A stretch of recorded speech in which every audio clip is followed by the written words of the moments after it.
Tender is the Night, by F. Scott Fitzgerald. Read by Mark Young.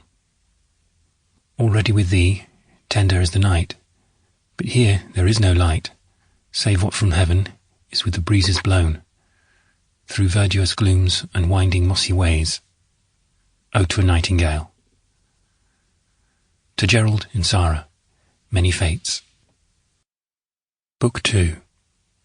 Chapter 1. In the spring of 1917, when Dr. Richard Diver first arrived in Zurich, he was 26 years old. A fine age for a man. Indeed, the very acme of bachelorhood.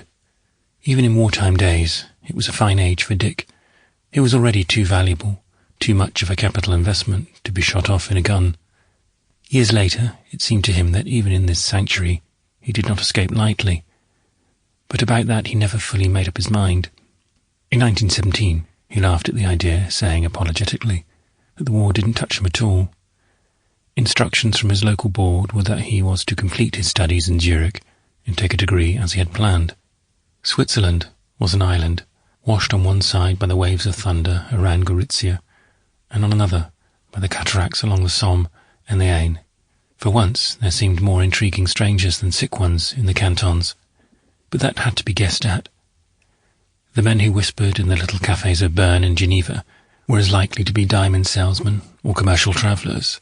However, no one had missed the long trains of blinded or one-legged men, or dying trunks that crossed each other between the bright lakes of Constance and Neuchâtel. In the beer halls and shop windows were bright posters presenting the Swiss defending their frontiers in 1914. With inspiring ferocity, young men and old men glared down from the mountains at phantom French and Germans. The purpose was to assure the Swiss heart that it had shared the contagious glory of those days.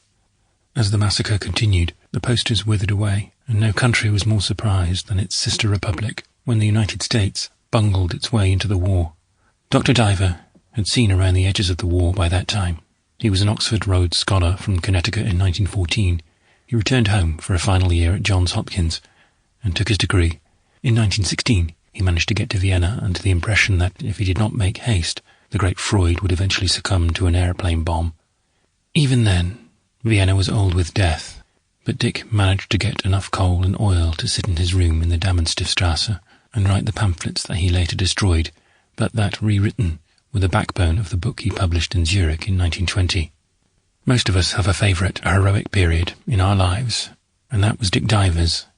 For one thing, he had no idea that he was charming, that the affection he gave and inspired was anything unusual among healthy people. Sample complete. Ready to continue?